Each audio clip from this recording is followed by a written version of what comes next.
Hello, this is the Lockpicking Lawyer, and what I have today is a challenge lock pinned up by Texas Jim and sent to me by Jeff Moss. It's a little bit unusual. It has a keyway I've never seen before, and as you can see by looking in, it has some really nasty homemade pins. You can get a better appreciation for what this keyway is by looking at the back of it. And you can tell I'm going to be in for some fun here.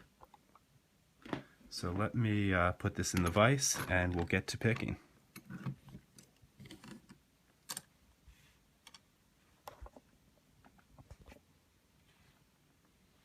Okay, the tools I'm going to be using today are a 40 thousandths Peterson pry bar and a 25 thousandths Peterson standard hook. I'm going to start in the front and start looking for a binder. 1, 2, 3, 4. I've got some feedback. Got a click out of him. 5, I'm getting some counter rotation, a little bit of a false set. 6, getting counter rotation, and he's being difficult.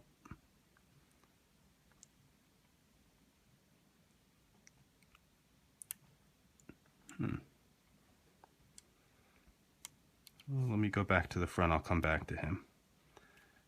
Let's see, 1 is still loose, 2, 3 is loose. I think 6 was our 1. We have to just push through that. I don't know why it's, there we go. It's a lot easier now. It was really giving me a tough time.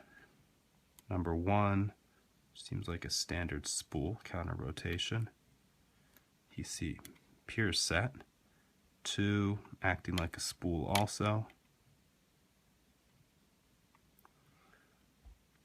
Okay, 3 also counter rotation, acting like a spool.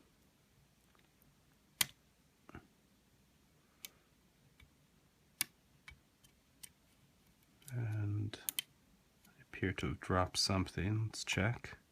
1 still set. 2, 3, 4. This appears like 6 dropped down. And there we go. 1 also dropped. And there we go. She's open.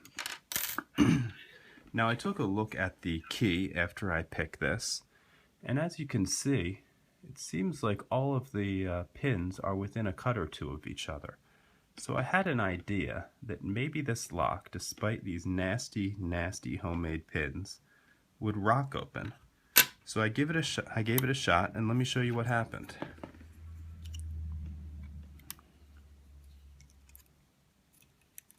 Using the back of a 15 thousandths hook.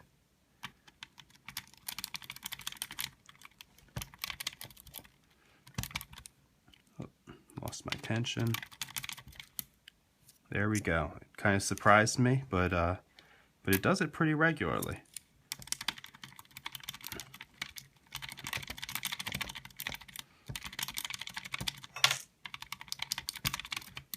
There we go. So that's an important lesson for me, that despite an unusual keyway and nasty pinning, there's no substitute for good bitting on a lock.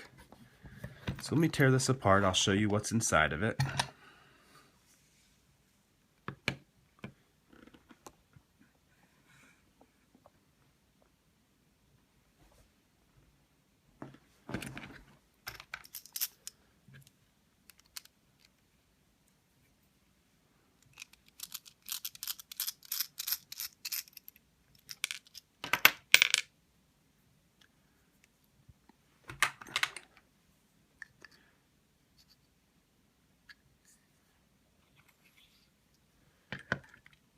Okay.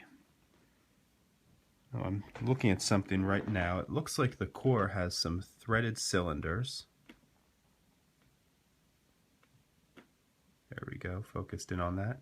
Looks like cylinders 2, 3, and 5 had some threading, which might explain some of the difficulty in setting some of those pins.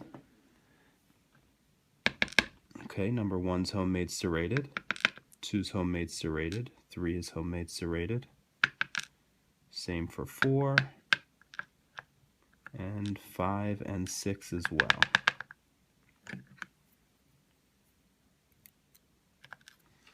Let me get the driver pins out now.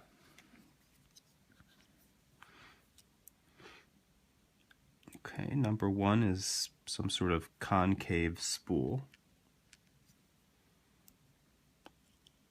Number 2 looks like a commercial spool. I'll zoom in on all of this in a moment. 3 is a commercial spool.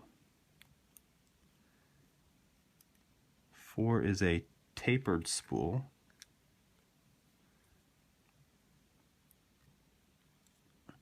5 is a homemade serrated.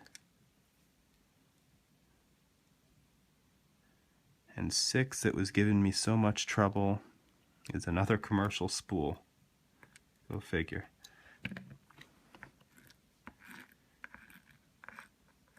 Okay, let me zoom in. I'll show you what we have here.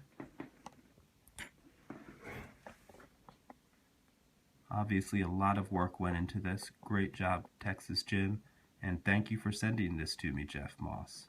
Everyone, I appreciate you watching my videos. If you have any comments, please put them below. And if you like this video and want to see more, please subscribe. Thank you and have a nice day. Bye-bye.